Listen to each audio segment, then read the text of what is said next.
Hello, I'm so glad that you can join me today as we make cute little Totoro magnets. Everything that's appearing on the screen right now are the things that I used in this project.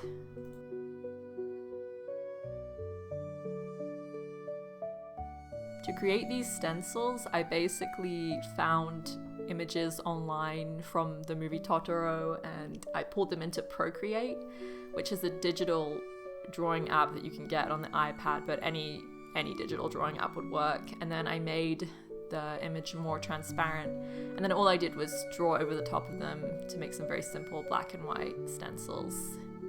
I don't have too much experience with air dry clay, or any clay for that matter, but all I'm doing here is just flattening it out.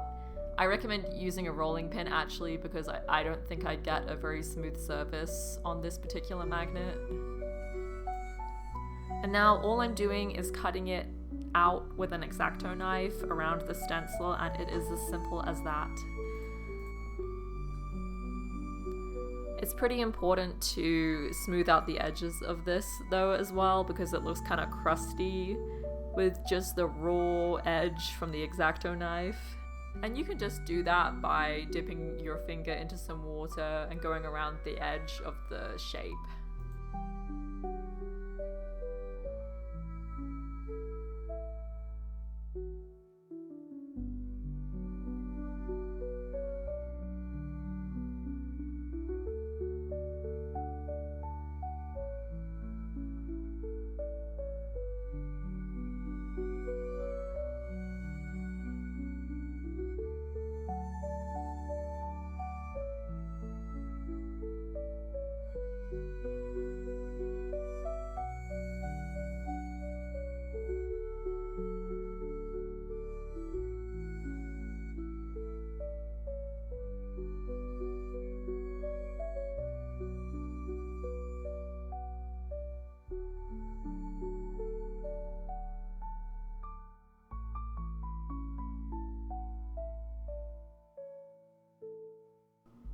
And now that you have them cut, you can just leave them to dry.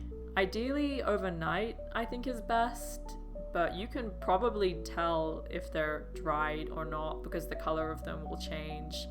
And you can flip them over as well, because sometimes the bottom doesn't get done so well because it's not out in the open like the top section. And now I'm just giving it a base layer of paint using acrylic paints.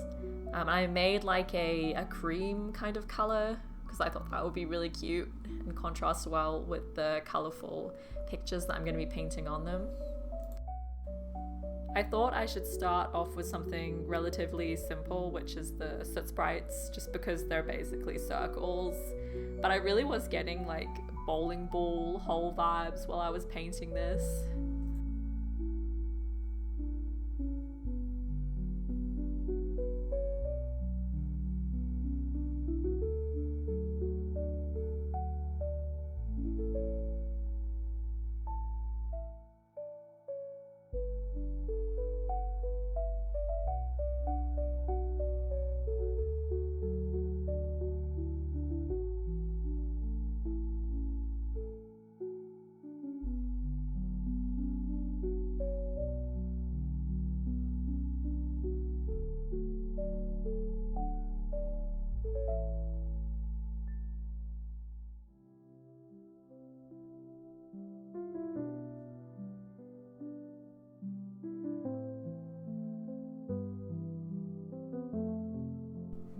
And it's done, yay!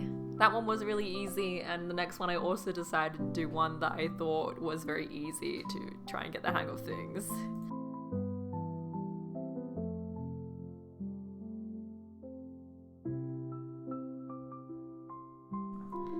I ended up using a pen to outline this rather than paint.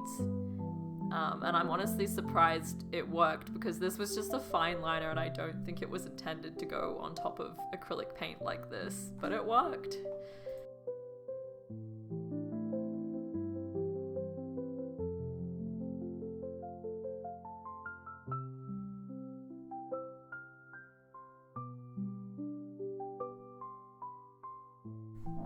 So this next one is Totoro himself. But this one majorly gave me robot vibes, like honestly halfway through, and it was very much a trust the process one, even though I had to keep painting over and redoing eyes and things like that. But it was still fun to make, even though it was a lot harder than the first two I just did.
I'm honestly so pleased with how that one turned out. It's really cute. And later on I'm going to be making an umbrella that you can put him under, and it's really, really cute.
I think this one turned out really good too. I definitely fudged the eyes quite a few times, so I had to keep redoing these. But as I was watching this, it really made me think that these look just like cookies.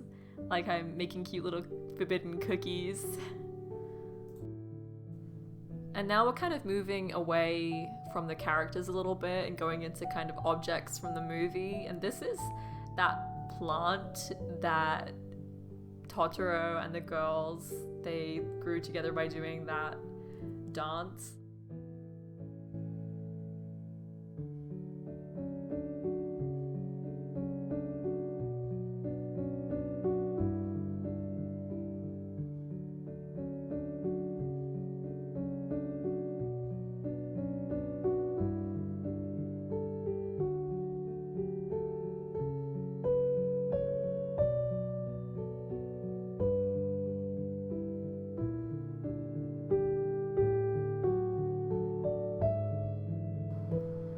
Honestly, this one was really easy to make as well.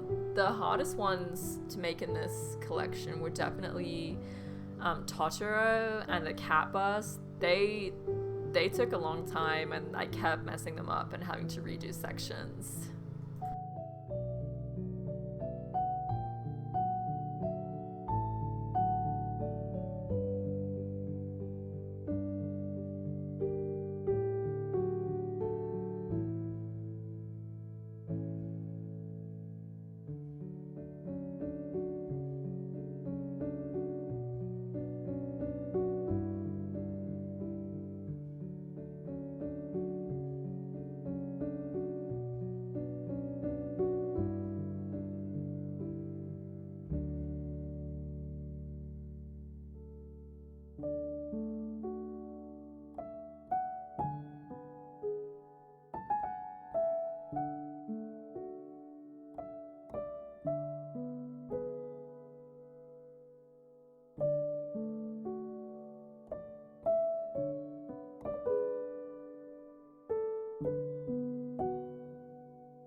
Okay, and that was the last one, and definitely the hardest one out of all of them.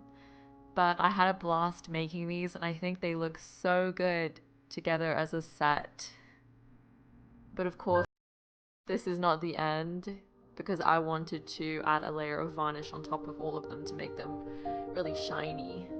But unfortunately, I chose to use Mod Podge, which I would absolutely not recommend.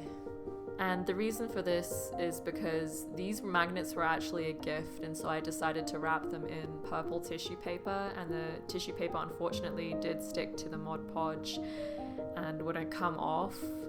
And I also later read that Mod Podge doesn't age very well, and so I would more likely recommend a spray varnish, like a shiny one, if you want it to look shiny.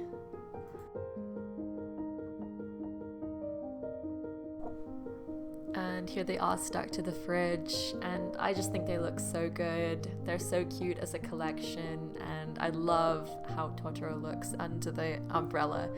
And I would definitely do this again, but maybe with a different movie. I was thinking perhaps I could do Spirited Away or Ponyo, but let me know if you have any ideas.